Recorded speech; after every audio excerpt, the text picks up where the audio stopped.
يفقهوا قولي يسدد لساني ويهدي قلبي بجاه النبي محمد صلى الله عليه وسلم وصحبه والآل. أما بعد. Hadirin yang dirahmati Allah Subhanahu wa taala, alhamdulillah. Syukurillah ala ni'amillah. Selalu yang pertama kita ucapkan adalah rasa syukur kita kepada Allah Subhanahu wa taala atas semua nikmat, karunia, rahmatnya, sehingga pada hari ini pun dari semenjak subuh kita telah kumpul di masjid ini, masjid yang penuh keberkahan, melaksanakan rutinitas ketaatan kita yang selalu kita minta pada Allah Subhanahu wa taala, la'allallah yataqabbal. Semoga Allah Subhanahu wa taala menerima amal ibadah kita semua, mencatatkannya fi mizan hasanatina, dalam timbangan amal baik kita, dan semoga Allah Subhanahu wa taala mengistiqamahkan kita dalam kebaikan dan mewafatkan kita dalam keadaan husnul khatimah. Amin ya rabbal alamin. Salawat beriring salam senantiasa kita hadiahkan kepada junjungan besar kita Nabi Agung Nabi besar Muhammad sallallahu alaihi wasallam serta sahabat dan keluarga beliau hingga hari akhir nanti. Hadirin yang dirahmati Allah Subhanahu wa taala, di sini Al-Faqir menggantikan guru kita Al-Habib Muhammad Nabil Al-Habib Umar Asgaf melanjutkan pembacaan kita dalam kitab Mukashafatul Qulub karya Hujjatul Islam Imam Al-Ghazali rahimahullah wa nafa'ana bihi fid dharain. Masuk di sini dalam bab terbaru, yaitu babun fi dzikri iblis wa adabihi. Di sini menjelaskan tentang siapa itu iblis, watak asli iblis, dan apa yang adab Allah timpakan kepada iblis. Kita tahu secara garis besar iblis itu merupakan pemimpinnya syaitan. Syaitan itu merupakan makhluk dari kalangan jin. Jadi di alam ini, alam dunia itu ada dua makhluk, ada at-taqalain, ada al-ins, ada al-jin, ada manusia dan ada jin. Adapun manusia itu tercipta dari tanah. Adapun jin tercipta dari min marijin min nar, dari api. Nah, iblis ini ketuanya syaitan. Syaitan itu mereka golongan jin yang kafir, itu jin yang menentang daripada perintah Allah Subhanahu wa taala. Walaupun di sana memang ada jin yang muslim, jin yang beriman pada Allah Subhanahu wa taala, jin yang beriman pada Rasulullah sallallahu alaihi wasallam, at-taqalain. Adapun kita manusia. Di alam dunia ini manusia tidak bisa melihat jin dalam wujud aslinya. Ya, innahu yarakum huwa wa qabiluhu min haitsu la tarawnahu. Sesungguhnya dia iblis, jin, dia bisa melihat kalian dari arah yang mana kalian tidak bisa melihatnya. Jadi itu di alam dunia kita tidak bisa melihat sosok jin secara wujud aslinya. Tapi kalau jelmaannya itu memungkinkan. Jadi mungkin jin itu dia menjelma sebagaimana malaikat. Ya, dia bisa menjelma kepada bentuk-bentuk yang baik, bentuk-bentuk yang bagus itu kalau malaikat. Tapi kalau jin dia menjelma pada bentuk yang menyeramkan. Makanya bisa jadilah kalau di Indonesia ini kalau dikatakan ada hantu-hantu, ada macam-macam lah hantu, kita pocong, kuntilanak, macam-macam, itu bisa jadi jelmaan jin di Indonesia. Maka udah ganti di negara lain, karena negara lain sosok yang mereka takuti bentukannya lain lagi. Jadi jin tahu, nah tempat ini yang serem bentukan ini, berubah dia ke bentuk situ. Ya, di sini Indonesia bentukan jinnya macam-macam, macam-macam jenis, itulah jin berubah kepada bentuk-bentuk tersebut. Jadi bisa jadi kita melihat jelmaan jin. Tapi kalau bentuk asli jin itu mustahil. Makanya Imam Syafi'i mengatakan kalau ada seseorang mengatakan dia bisa melihat jin, itu berarti dia tidak membenarkan atau tidak sesuai dengan firman Allah Subhanahu wa taala. Maka bisa dikatakan ini orang dia tidak beriman pada Al-Qur'an. Nanti di akhirat kebalikannya bisa terjadi. Yaitu apa? Nanti kita bisa melihat jin, tapi jin tidak bisa melihat manusia. Nah, iblis ini ketuanya jin yang kafir, yang menentang perintah Allah Subhanahu wa taala. Yaitu di saat Allah Subhanahu wa taala memerintahkan semua penghuni langit, yaitu malaikat beserta jin, itu untuk sujud pada Nabi Adam, fasajadu illa iblis. Semuanya bersujud pada Allah, kepada Nabi Adam atas perintah Allah Subhanahu wa taala kecuali iblis. Apa sebab iblis tidak mau sujud? Aba wastakbara, dia menolak karena dia sombong. Nah, jadi di sini menjelaskan daripada sifat utama iblis yang membuat dia terusir dari surga, yang membuat dia terlaknat sampai hari akhir. Qala Allah Subhanahu wa ta'ala fa in tawallaw ay a'radu an ta'atillah wa rasulih fa innallaha la yuhibbul kafirin. Jikalau mereka baik dari manusia ataupun dari kalangan jin menolak atau berpaling daripada taat kepada Allah dan Rasul, fa innallaha la yuhibbul kafirin, maka sesungguhnya Allah Subhanahu wa taala tidak mencintai orang-orang yang kufur, orang-orang yang kafir. Yani la yaghfiru lahum, Allah tidak akan mengampuni mereka, wa la yaqbal taubatahum, dan Allah tidak akan menerima taubatnya mereka. Kama lam yaqbal taubat iblis, sebagaimana Allah Subhanahu wa taala tidak menerima taubatnya iblis. Jadi iblis itu sebenarnya dia itu pengen tunduk pada Allah, dia itu pengen menjadi hamba yang baik bagi Allah Subhanahu wa taala, tapi karena rasa sombongnya, rasa angkuhnya, merasa lebih hebat dari yang lain, yaitu Nabi Adam kalangan manusia, dia menjadi makhluk yang durhaka dan dilaknat oleh Allah Subhanahu wa taala. Di kufrihi wastikbarihi, ya, karena iblis itu dia tidak menentang karena kesombongannya. Dia melanggar perintah Allah, ya dia bermaksiat karena kesombongannya. Adapun Nabi Adam alaihissalam yang mana beliau pernah melakukan kesalahan, walaupun itu bukan dosa sebenarnya, karena para nabi dan rasul semuanya maksum. Nabi Adam, beliau berbuat salah bersama istrinya Siti Hawa, itu taubatnya akhirnya diterima oleh Allah Subhanahu wa taala. Wa taba ala Adam alaihi salam wa qabila taubatahu, dan Allah terima taubatnya. Li'annahu aqarra ala nafsihi bidzarb wa nadima alaihi wa lama nafsahu. Ya, karena Nabi Adam mengakui atas perbuatan kesalahannya. Nabi Adam bertaubat atas menyesal atas perbuatannya, menghina diri atas perbuatannya, dan dia benar-benar minta ampun pada Allah Subhanahu wa taala. Jadi berbuat salah Nabi Adam itu beliau tahu dia berbuat salah. Dia tahu dia melanggar perintah Allah Subhanahu wa taala karena apa? Karena syahwat hawa nafsu yang ada dalam dirinya. Karena itu beliau bertaubat dan taubat dia diterima oleh Allah Subhanahu wa taala. Wa hadza wa illam yakun dzamban haqiqatan. Jadi dijelaskan di sini, perbuatan Nabi Adam alaihi salam itu bukan sebuah dosa secara hakiki. Karena apa? Li'annal anbiya alaihimus salatu wassalam ma'sumun. Karena semua nabi itu semuanya maksum. Jadi derajat maksum itu hanya bagi nabi dan rasul. Ya, rasul pasti nabi belum tentu. Intinya semua nabi itu maksum. Apa arti maksum? Benar-benar tidak ada dosa. Benar-benar tidak ada kemaksiatan yang mereka lakukan. Adapun kesalahan yang mereka lakukan itu sebagai gambaran bagi orang lain selain Nabi dan Rasulullah. Ini perbuatan salah, ini perbuatan tidak bagus. Ya. Sebagai contoh menunjukkan kalau ini perbuatan tidak bagus. Bagaimana Rasul Shallallahu Alaihi Wasallam beliau pernah melakukan suatu hal yang bukan dosa jelas, tapi ada kesalahan beliau lakukan. Seperti beliau pernah lupa rakaat salat, seperti beliau pernah ketiduran dari sholatnya. Bagaimana cara kalau kita melakukan hal itu? Ada contoh dari Rasul Sallallahu Alaihi Wasallam. Bagi beliau itu bukan suatu kesalahan, bukan hal yang makruh. Bahkan itu lebih utama untuk beliau karena sebagai bentuk pengajaran pada umatnya. Semua Nabi pun demikian. Jadi yang gambaran yang mungkin itu sebuah kesalahan itu bukan dosa bagi mereka. Nabi Yunus alaihissalam, beliau keluar dari qaryahnya, keluar dari tempat beliau dakwah sebelum diperintah Allah Subhanahu wa taala, sehingga Allah berikan teguran dengan terlempar ke laut sehingga ditelan ikan besar. Nah, itu bukan dosa bagi para nabi, tapi sebagai gambaran kalau itu adalah sebuah kesalahan. Karena mereka itu maksum. Jadi hanya nabi yang maksum. Selain nabi tidak ada yang maksum. Manusia-manusia yang lain tidak ada yang maksum. Wahata derajat wali sekalipun, derajat sahabat sekalipun tidak ada yang maksum. Tapi bukan berarti kita bisa menyamakan dengan derajat para wali.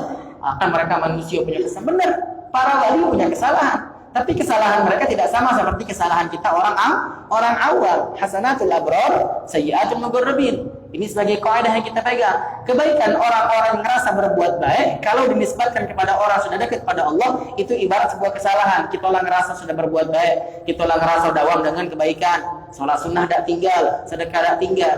Perbuatan baik kita dengan cara yang kita lakukan, kalau dinisbatkan atau dilakukan bagi orang muqarrabin, orang sudah dekat pada Allah Subhanahu wa taala, itu ibarat kesalahan.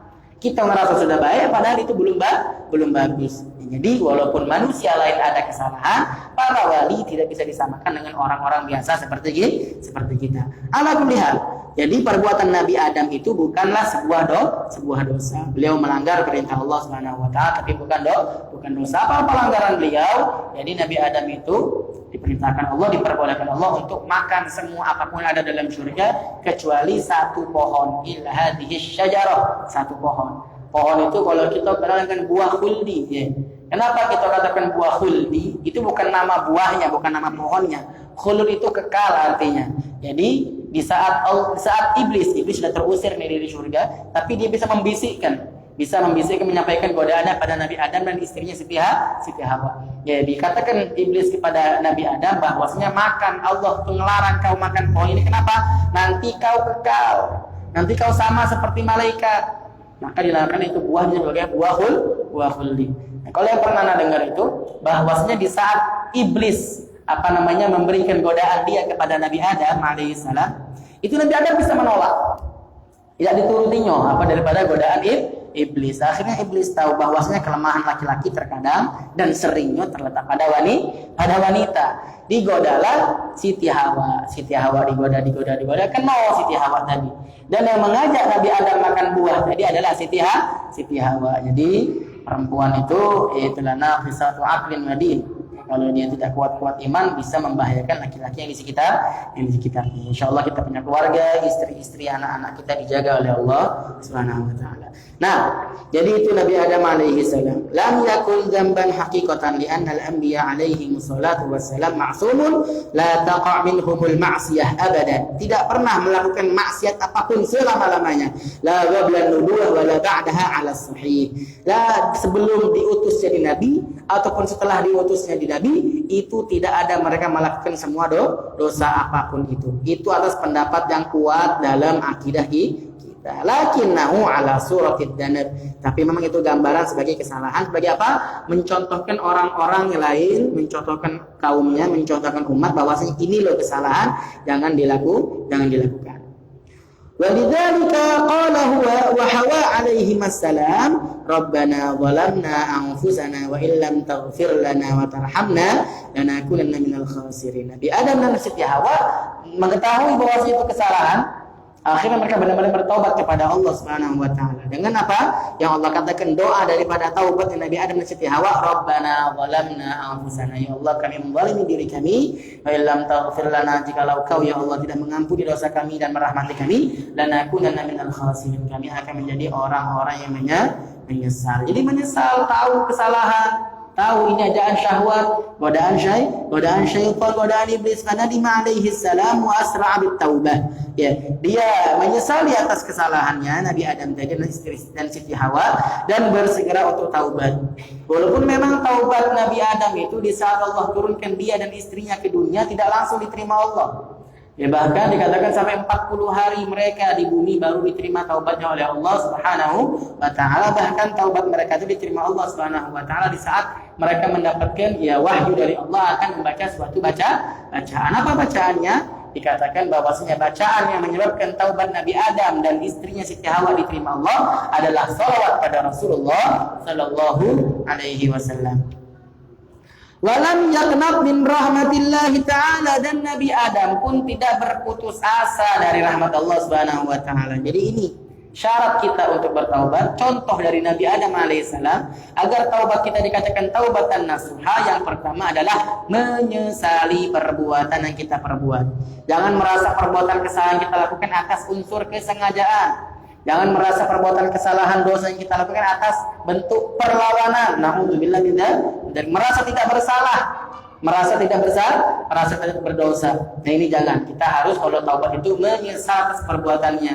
Kemudian minta ampun benar-benar pada Allah Subhanahu wa taala dengan penuh pengharapan, dengan penuh prasangka baik kepada Allah Subhanahu wa taala, tidak ada merasa putus asa dari rahmat Allah. Al-qunut min rahmatillah, putus asa dari rahmat Allah merupakan dosa besar. Karena rahmat Allah wasi'ah, selalu luas. Siapapun yang minta ampun pada Allah dan benar-benar minta ampunnya kepada Allah dengan syarat tidak menyekutukan Allah, Allah akan memberikan taubatan nasuha kepada orang tersebut. Nah, Nabi Adam tidak putus asa dari rahmat Allah Subhanahu wa taala. Kama qala Allah taala, sebagaimana Allah menegaskan, la taqnatu min rahmatillah. Jangan kalian sekali-kali berputus asa dari rahmat Allah. Wa may yaqnatu min rahmati rabbih illa dhallun. Dalam firman lain Allah katakan, tidaklah orang yang putus asa dari rahmat Allah kecuali mereka orang-orang yang sesat. Nah, itu Nabi Adam. Dia menyesali perbuatannya dan minta ampun kepada Allah dengan penuh pengharapan kepada Allah Subhanahu wa taala.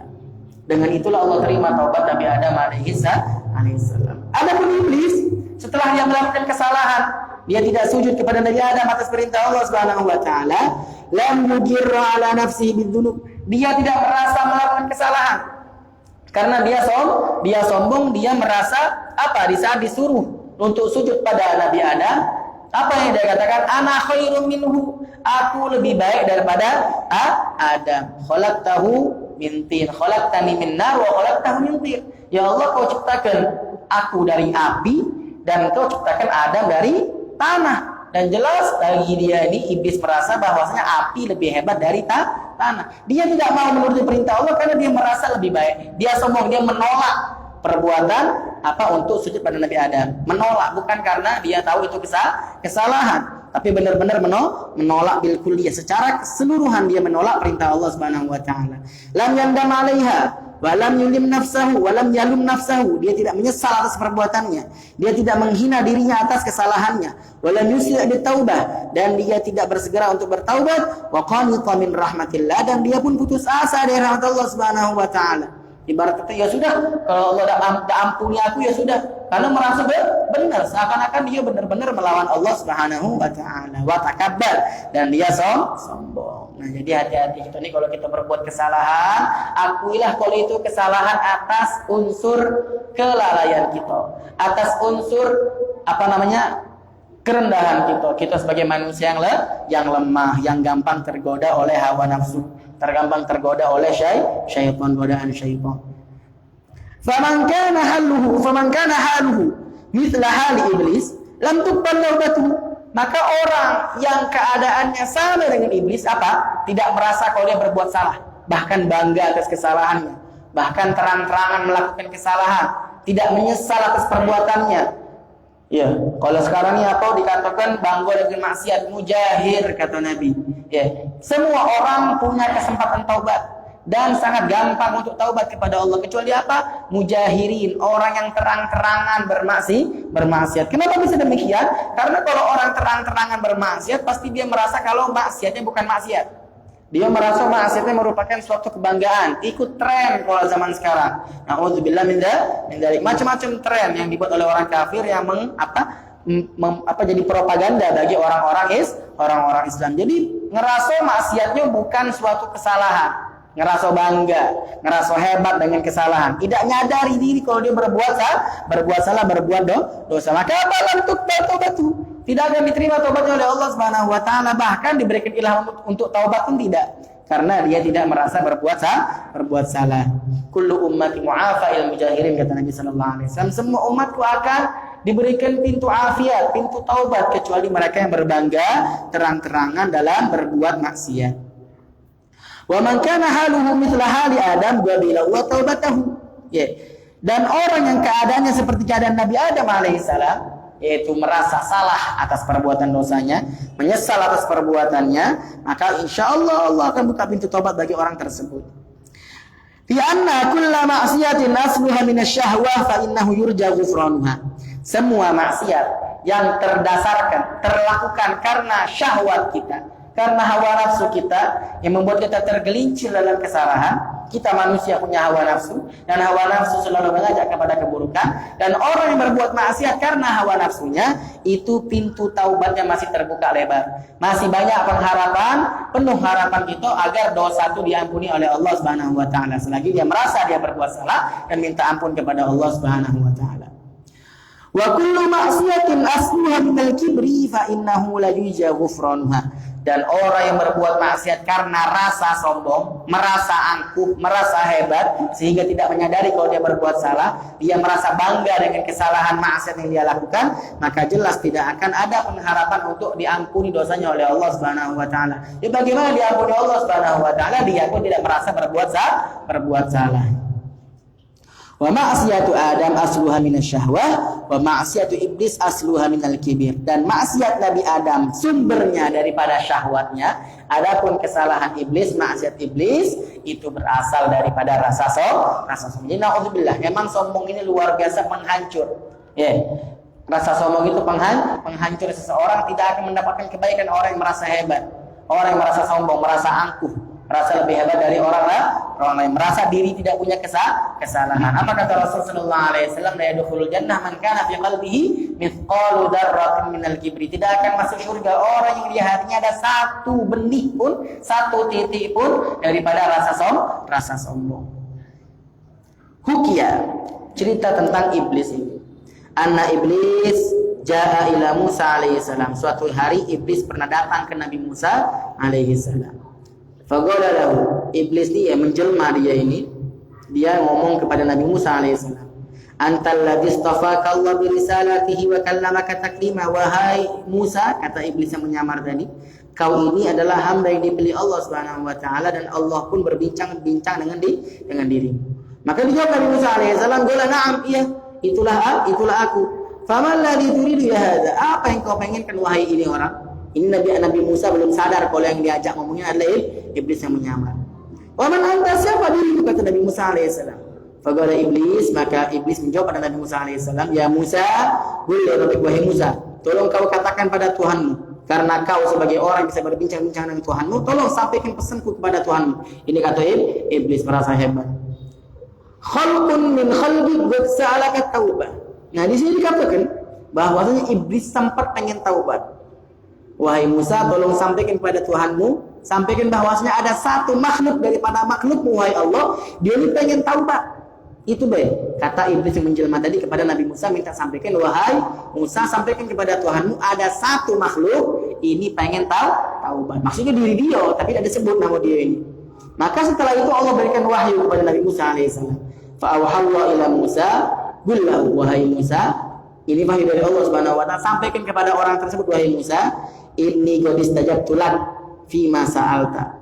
Kata Allah, sempat Allah katakan pada iblis ini yang dia sempat pengen taubat melalui perantara Nabi Musa alaihissalam wahyu, wahai Musa, katakan kepada orang tersebut bahwasanya Allah Subhanahu wa taala akan mengijabah, menerima apa yang kau pengen, apa yang kau pinta itu aku pengen taubat. Dan apa? Allah perintahkan kepada Nabi Musa untuk menyampaikan kepada iblis tadi, wa murhu ya Musa ayyasjuda li qabri Adam. Perintahkan iblis tadi. Allah katakan iblis, perintahkan kepada orang tadi untuk dia sujud kepada kuburan Nabi Adam. Untuk baleni perintah awal digawekan lagi. Tapi apa? Fa idza sajadalahu qabiltu taubatahu wa ghafartu lahu dzunubahu. Kata Allah pada Nabi Musa untuk menyampaikan kepada iblis tadi, kalau dia mau sujud kepada kuburan Nabi Adam, maka aku akan terima taubatnya, aku ampuni dosa orang tersebut. Maka Nabi Musa sampaikan kepada si iblis yang menyamar tadi, fa akhbarahu Musa. Maka apa respon iblis? Pengen taubat awalnya, tapi karena Allah merintahkan dia untuk sujud kepada kuburan Nabi Adam, membaleni mengulangi perintah awal, apa iblis responnya? Faghadiba iblis wastakbar. Dia malah marah. Dia malah sombong, tetap merasa angkuh, tidak mau sujud kepada manusia, dia tidak mau sujud kepada kuburan Nabi Adam atas perintah Allah Subhanahu wa taala.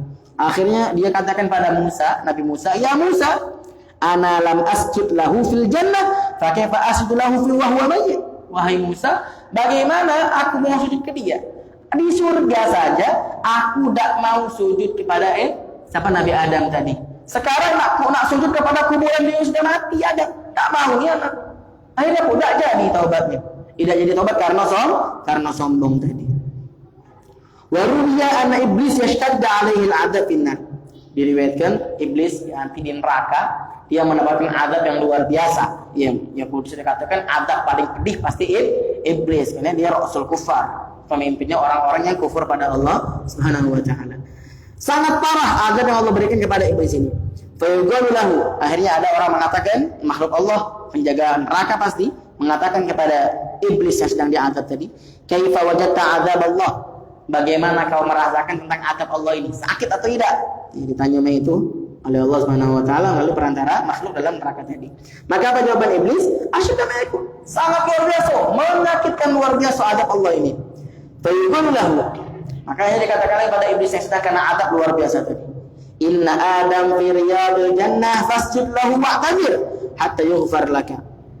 Sudah, kalau kau merasa azab ini pedih, ada cara biar kau sama dari azab ini apa? Kau datangi Adam, dia lagi di surga sekarang, datangi Adam, kau minta maaf kepada dia, kau sujud kepada dia. Dengan itu Allah ampuni kau, di-stopkan azab bagi dirimu. Maka apa ini? Padahal lagi diazab ini iblis. Karena tetap sombong, dia merasa perbuatan dia bukan kesalahan. Apa jawaban iblis? Fayaba, menolak, tidak mau dia. Uji kita ini lebih lemah kalau azab dia daripada dia mau sujud kepada Nabi Adam itu. Sombong luar biasa tetap. Akhirnya apa? Fayashtaddu alaihi al-'adzab biqadri 'adzabi ahli an-nar 70,000 dhifin. Maka berkali-kali lipat azab ditambahkan kepada iblis sebanyak 70,000 kali lipat azab semua manusia makhluk dalam neraka. Galak dia menerima azab tadi selagi tidak ada sujud kepada Nabi Adam. Kenapa tidak ada sujud? Karena sombong. Waja'atul khabar, ada cerita lagi tentang Adam dan tentang iblis ini. Anallaha ta'ala yukhriju iblis min nar kulla mi'ati alf sanah wa yukhriju Adam. Nanti di akhirat Allah akan keluarkan iblis setiap 1000 tahun. Setiap 100.000 tahun. Mi'ati alf sanah. Setiap 100.000 tahun Allah keluarkan iblis dan Allah keluarkan Nabi Adam dari surga untuk bertemu orang dua ini. Wa yukhrij Adam, Allah perintah Allah keluarkan Adam dari surga, bukan batiskan nikmatnya, tapi disuruh untuk ketemu lagi. Nah, apa nostalgia nih? Iblis sama Nabi Adam disuruh lagi. Wa umira bisujud. Iblis disuruh lagi sujud pada Nabi Adam setiap 1000 tahun tadi. Apa tetap fayaba? Tetap dia menolak untuk sujud pada Nabi Adam. Sombong luar biasa, sudah hilang-hilang si iblis. Iblis itu mayar builan nar, balik lagi ke neraka, makin nambah lagi azab. 1000 tahun, 100.000 tahun dia ditemuin lagi. Tetap iblis tidak mau sujud karena sombong. Ikhwani, in aratum an najata min iblis fa'tasimu bil maula wasta'idu bih. Ya, ini diingatkan oleh Imam Ghazali, wahai saudara-saudaraku, kalau kalian mau selamat daripada godaan iblis, maka mintalah perlindungan pada Allah Subhanahu wa taala dan minta pertolongan kepada Allah Subhanahu wa taala. Idza kana yaumul qiyamah yud'a kursiyyun min nar fayaq'udu alaihi iblis alaihi la'nah fatajtami'u asyayatin wal kuffar 'indahu. Dikatakan di sini nanti di hari kiamat akan ada kursi tempat duduk tapi dari api neraka. Akhirnya apa? Iblis duduk di kursi singgasana api neraka tadi. Menyakitkan. Dan semua syaitan, semua orang-orang kafir kumpul di sekeliling iblis tadi. Walahu saut kasautil himar yanhaq. Dan ini iblis punya suara yang sangat mengerikan. Kalau orang Arab tuh mengibaratkan suara mengerikan seperti suara keledai. Keledai yang sedang mengamuk-amuk, nah itu suaranya mengerikan. Nah ini iblis seperti itu suaranya. Wa yaqul, dia katakan kepada semua penghuni neraka, ya ahlan nar kaifa wajadtumul yawma wa'ada rabbukum. Wahai penghuni neraka, apa yang kalian dapatkan daripada janji Tuhan kalian kepada kalian? Ya, bagi orang kafir, orang yang tidak beriman kepada Allah, mendapatkan azab luar biasa. Bagaimana ini? Qalu haqqan, benar nian janji Allah berikan kepada kami. Ya, kami yang kufur, kami yang banyak maksiat, itu diazab pada Allah Subhanahu wa taala. Semayagul hadza yaum ayistu fihi minar rahmah. Iblis ngomong lagi kepada semua penghuni neraka, ini hari aku putus asa dari rahmat Allah. Tak mungkin Allah ngampuni aku lagi, sudah. Putus asa dari rahmat Allah Subhanahu wa taala. Padahal kapanpun bagaimanapun keadaannya, kita tidak boleh putus asa dari rahmat Allah Subhanahu wa taala. Akhirnya apa? Di saat iblis mengatakan ini kepada semua penghuni neraka, dia mengikrarkan bahwa dia putus asa dari rahmat Allah Subhanahu wa taala. Wa ya'murullahu ta'ala al-malaikah ayadribuhu wa man tabi'ahu maqami min nar fayahuna fiha 40 sanah fala yasma'una al-amra bil khuruj abadal abad.